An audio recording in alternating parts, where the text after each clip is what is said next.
talking about the Jeff Nippard podcast. Did you listen at all? No. So it was about bulking. So it was like the whole kind of idea behind it was like, should you bulk? What was it? I don't even fucking remember. At a lower body fat percentage or a higher? Yeah, based on P ratios. So a high P ratio means is good, I believe, right? Is that right, P ratio? I can't remember. Yeah, I think a good P ratio, and I've never even actually heard this term or knew much about it, but a P ratio is essentially the amount of nutrients that go into your muscles versus nutrients that go into your fat. I didn't even really consider this, I don't know. But yeah, being fatter and starting like a bulk, would that affect your P ratios or vice versa, you know? So, because I have heard that it's easier to gain muscle when you do have a little bit of a higher body fat percentage. yeah, but I think Nippard was saying the opposite of that, right? I mean, I don't know, because I was going to say, like, I know there's some people on this discussion who believe otherwise. Like, I think that guy Menno, Yeah. I think he's kind of a more proponent of staying at a leaner. Well, dude, honestly, frankly, I didn't even get that part. So I'll just kind of sum up what like Israel said, and I think there's some interesting points. 20% or higher of body fat percentage, and then you could add like around 8 to 9% for women, because women just have higher body fat percentages. So, but all the percentages I'll just go by men, and then just add like 8 to 9% for women. So 20% plus the body fat percentage, blood work and health prognosis looked worse, and the higher up you went, it was just exponentially worse. Yeah, I mean, yeah. And then when you gain fat cells, it wasn't 100% certain, but it looked like it was pretty much permanent. Once you get fat, those fat cells are pretty much permanent with you, and then you have that adipose tissue, and then you're holding more ghrelin, the hormone ghrelin, because of fat cells, that's where it is, and this, that, and the other. So your likelihood to get more fat increases in the future.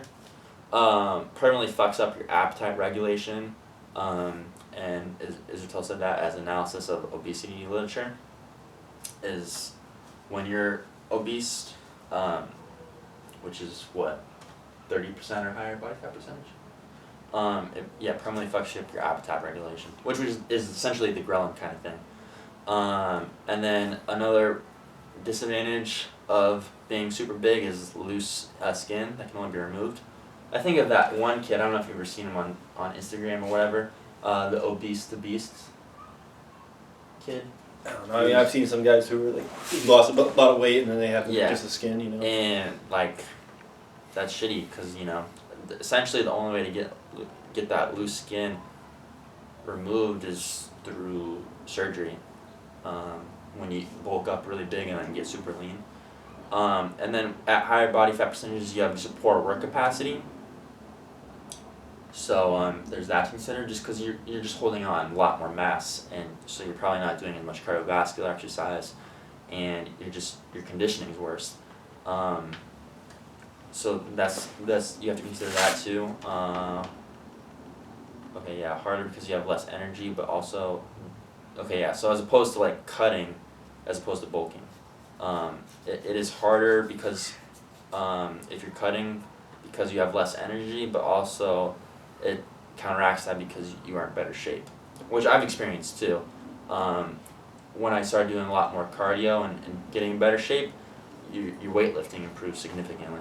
And I'm not even at this kind of like 20% plus body fat percentage. I'm not even close. So I can't even imagine. This is interesting that Israel said his new clients shouldn't go straight to losing a ton of weight and just recomping. So just trying to get physical, just like weight training and building muscle, and you're just probably going to drop body fat percentage anyways, which makes sense. That's why I tried to focus on with Maria initially. Yeah, that's a good point, because I wanted to bring that up. That's exactly what you did with her. So that's cool. If in 20 to 30% range, give 6 months to a year to get down to 20 to 10 and see how health and fitness improve. Was his recommendation. And then the road back up, down from 15% plus is much longer and fatiguing. Wait, what does that mean? Go back down from 50. Oh, so this is more like a bodybuilding aspect. If you're 15% plus, and you're trying to cut, because when you're bodybuilding, you're trying to cut to extremely low body fat percentage, around like 5%, plus or minus a couple percent, depending on how hard you want to diet and whatnot.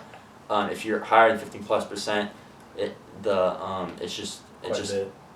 quite a bit to cut. Yeah, it's for going competition. to be really long, and it's going to be really fatiguing, and also psychologically very challenging too. And that's why and so take this all into consideration, and then P ratio is essentially kind of the same for fatter and leaner people. So I was like, well, shit, all right. And then he recommended 10 to 25% as a good range for muscle building. So then I was just like, at that point, I was like, why the fuck am I listening to this? Right? Because it doesn't matter, you're saying? Yeah, it doesn't matter. Like, I'm not even a fan of bulking. Like, ever since I kind of started listening to Doucette and what he had to say, I was like, bulking seems just kind of fucking dumb. Because, like, why would you... I think, in general, people are fatter than they really need to be, right? So why bulk and get fatter when you have all these negative, worse blood work, health prognoses, you have more fat cells, fucked up appetite regulation, poor work capacity, it's just all these negative things. To play devil's advocate though, like I was a little bit fatter, like maybe I would be better at putting on muscle because I'm sub 10 for sure. Well, no, but it says the P ratio is the same for fatter people and for leaner people, and you're definitely not more than 25%. No, but I'm saying like maybe like are we talking about like because I'm pretty like sub 10 is pretty lean, like yeah. But like 10% like that's leaner people, that could be leaner people, but like because I say like I'm kind of at one end of the extreme, like at sub 10, and other people like at north of 25 or north of 30%, like they're at another end of the extreme, So for me, like, would it be better to like, would it be one of those fewer occasions where it actually is helpful to be at 10%? If you're leaner than that, well, you're probably not getting leaner than 10% unless you're prepping for a bodybuilding show. No, but I'm talking about me. Sorry. Like I'm naturally, like I'm day to day, like I'm leaner than 10%. You are? Yeah. No way, you're less than 10%. 10%. What percentage are you at? Do you remember when we did it in exercise phys? Well, where are you at? With biological impedance, I was 5%, and with biological impedance. yeah, and with hydrostatic weighing, yeah, what was your hydrostatic? I was also 5%. Really? Yeah. No way. Yeah.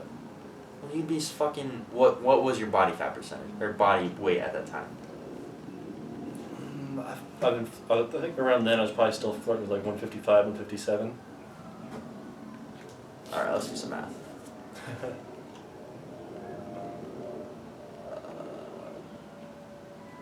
55 times. Oops, no, 0.05. So you had 8 pounds to lose, and you'd be just shredded like bone and muscle. So to get absolutely as lean as fuck as possible as you could get, you'd be 147. I don't know. That seems crazy. I mean, I was pretty lean though, like visibly, like without my shirt, like at 155. Well, okay, let's just say 5%. I mean, that seems so ridiculous. Cause that's like what, like bodybuilders are at, like when they go to like compete, is at like 5%. Yeah, sometimes they touch 3 to 5. Yeah. Yeah, like 3 to 5. I don't know. But regardless, say. Anyways, I could have been up to like say 6 or 7, but regardlance, I was still like. You're lean. Yeah. Leaner than I wanted to be anyways. What was your question? I think I was asking like I was saying like I could possibly benefit from being at a higher body fat percentage for building muscle. Yeah. Well, I mean, look, like I feel like it's I don't feel like you have to really like aggressively bulk, even if you're like kind of in that 5 to 9%, because you could gain that like pretty easily just eating kind of normal, and not being super egregious with it, eating just anything, and just maybe slowly gaining a little bit of weight over time as opposed to bulking being in like 1,000 calorie surplus or something. Yeah, maybe it's because the term bulking has a bad connotation of being like obsessive, like Yeah, it just sounds like like excessive, right? Yeah, and I feel like you can just maybe eat a little bit above average for a few weeks, and get up to that 10% Yeah. relatively easy. I guess know? it depends what you mean by that bulking. Do you mean like just a caloric surplus, or do you mean like Yeah, bulking? I don't know exactly what defines like how much of a caloric surplus you have to be in to bulk, but it's just like you could it's super easy to put on extra body fat percentage. You could do that like relatively easy, and not just get too egregious with it, and yeah, you know what I mean. Yeah. And get in that like 10 to 25% range, and then just the idea of bulking and putting on a ton of excess body fat is just it just doesn't make sense to me for anyone really. You know what I mean? Yeah. So what else were they saying? That's as far as I went, cause yeah, I mean, yeah, cause I was like, yeah. At that point, I was just like, if your P ratio is the same, whether you're fatter or you're leaner, and it's a 10 to 25% is a good range for muscle building, I was like, what's? I mean, well, 2/3 of people are actually 25% and higher, right? Two-thirds of Americans are overweight. It's probably more now because of the pandy. So this doesn't even for that third of people that fall within this range. Like, why get fatter? Yeah. You know, it's just like maybe just eat a little bit more than normal, and maybe get into that 10% range, and then it would be super easy to drop that extra little bit of body fat percentage instead of bulking and getting way up to like 20%. Because it's way harder to lose 10% than to gain it. And it's why just put yourself through that physiological and psychological struggle of dropping 10% body fat percentage when you could just go up at like an extra maybe 4 or 5, and your muscle building is going to be the same, and then and then it's way easier to cut. So I think bulking is fucking stupid shit. It's frankly because whatever right here, just to be within 10-20% of body fat is just to be within 10 to 20% body fat percentage always. If you're an average person, you can't do that. Then if you can't be within 10 to 20% body fat percentage, you're just a lazy fucking person. Right? You know? So yeah.